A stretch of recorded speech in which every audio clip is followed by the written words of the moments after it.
En este vídeo vamos a hacer una revisión de el proyecto Music Organizer en su versión número 2.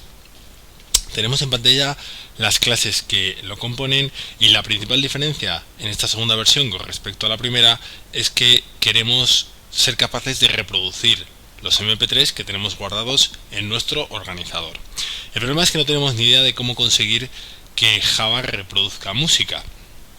Entonces, ¿qué es lo que tenemos que hacer para salvar este escollo? Bueno, pues como siempre os digo, vamos a volver a recurrir a la abstracción. ¿Exactamente cómo? Bueno, vamos en busca de una clase. ¿Una clase que qué? Pues una clase que sea capaz de reproducir archivos MP3. Lamentablemente, esta clase, si la buscamos en la librería estándar, no la vamos a encontrar. Java no provee de ninguna clase en la librería estándar que reproduzca MP3. Pero afortunadamente en Internet hay muchos programadores que se dedican a desarrollar clases y a ponerlas a disposición de todos los usuarios, es decir, las liberan públicamente. Esas clases las llamamos librerías o clases de terceros.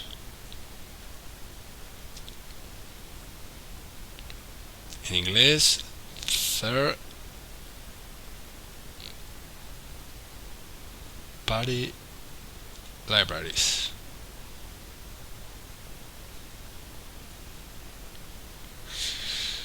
Bueno, estas librerías de tercero, como os digo, son clases que un programador desarrolla y que te permite utilizarlas generalmente de manera gratuita o a veces pagando, dependiendo de cómo quede acordado el empleo de la misma.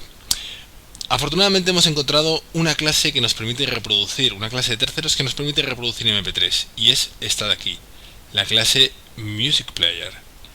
Nos la hemos descargado y la hemos añadido al proyecto. Una vez que hemos descargado esta clase y la hemos añadido, fijaros que es prácticamente como si fuera una clase que nosotros mismos hemos creado. Vamos a estudiar, por tanto, primero la clase Music Player. Lo que pasa es que esta clase Music Player, voy a abrir el código, la vamos a estudiar teniendo en cuenta el concepto de abstracción. ¿Qué significa eso? Si os fijáis, en esta clase hay un montón de líneas de código. Si la leyéramos en detenimiento veríamos que hay muchas cosas que no entendemos, pero afortunadamente no nos importa. ¿Por qué? Por ejemplo, todas estas importaciones podemos olvidarnos de ellas. Lo único que nos interesa de esta clase es saber el nombre de la clase. No nos interesa tampoco los atributos que contiene. Gracias al conocimiento del nombre de la clase vamos a poder utilizar su constructor, pero no nos interesa lo que el constructor hace internamente. Y a continuación lo que debemos de ver son los distintos métodos de los que dispone. ¿Y qué nos fijamos o en qué nos fijamos de cada método? Pues nos fijamos en lo que hemos llamado la firma del método, es decir, la primera línea del método. Es lo único que nos interesa. Quiere decir que el código interno podemos prescindir de él. En concreto, de cada método nos interesa saber cuántos parámetros requiere el método, de qué tipo son los parámetros, cómo se denomina el método y qué valor retorna. En este caso, el método playSample necesita un único parámetro de tipo string. Fijaros que ni siquiera necesitamos tomar nota del nombre del parámetro, solo de que requiere uno y de tipo string. Conocer el nombre del método y en este caso vemos que el método no retorna nada. Esto mismo lo vamos a comprobar para otros métodos de esta misma clase. Aquí los tenemos. En concreto, el método startPlaying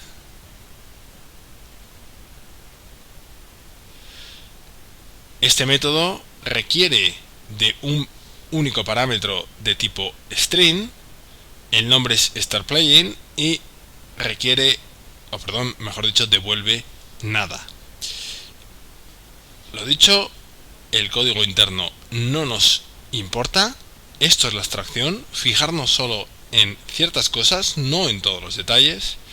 Y nos interesa también este método, el método stop, que como vemos no requiere ningún atributo, se denomina stop y no devuelve nada. Bueno, vamos a ver ahora qué hace cada uno de estos tres métodos. Volvemos otra vez al método playSample. Este método lo que hace es, a través, o mejor dicho, teniendo en cuenta el archivo que recibe como parámetro, lo que va a hacer todo este código, que ya os digo que no nos interesa, es reproducir los primeros segundos de este archivo. Y una vez que lo reproduce, el método termina y devuelve el control al método que lo haya invocado. Por otro lado, el método startPlaying también recibe un archivo como parámetro y lo que hace es, lo mismo que antes, no nos interesa cómo, lo que hace es empezar a reproducir en segundo plano este archivo. Y según comienza la reproducción, startPlaying termina su ejecución y vuelve al método que lo ha invocado. Y finalmente, me interesa ver el método stop, que no toma ningún parámetro y ¿qué hace? Bueno, pues básicamente lo que hace es detener la reproducción que está funcionando en segundo plano. Y esto es lo único que nos interesa de la clase MusicPlayer. Vamos a echar un vistazo a la clase MusicOrganizer. Vamos a estudiar qué hay diferente con respecto a la versión número 1. Bueno, pues lo primero de todo, si nos fijamos aquí, es que tenemos un nuevo atributo denominado player que es de tipo MusicPlayer. Lo que hacemos es, aquí en el constructor, cuando creamos nuestra colección, a continuación creamos, gracias a esta línea, un nuevo objeto de la clase MusicPlayer y lo asignamos a nuestro atributo player. Luego en player tenemos una referencia a un objeto de la clase MusicPlayer.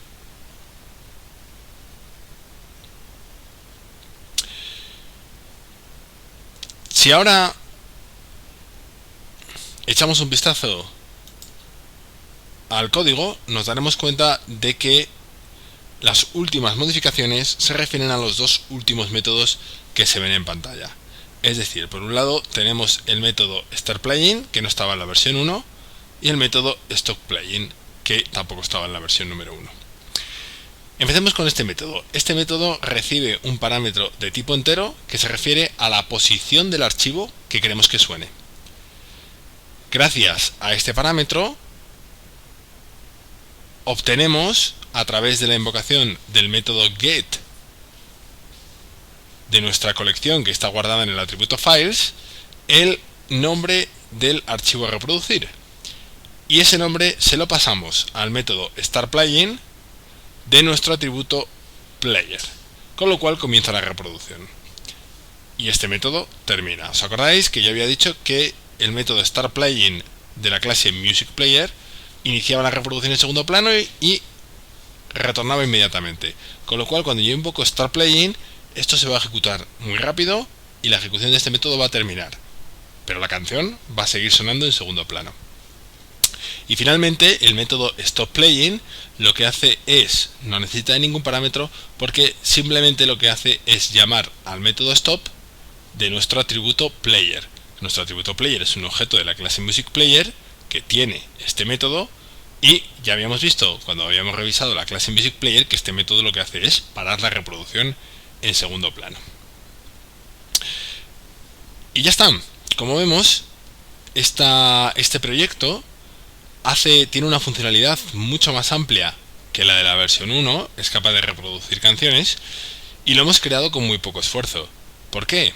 Pues básicamente porque nos hemos apoyado en dos clases que ya estaban creadas. la clase ArrayList y la clase MusicPlayer. Esta clase ArrayList, os recuerdo, pertenece a la librería estándar, mientras que esta clase es una clase de terceros.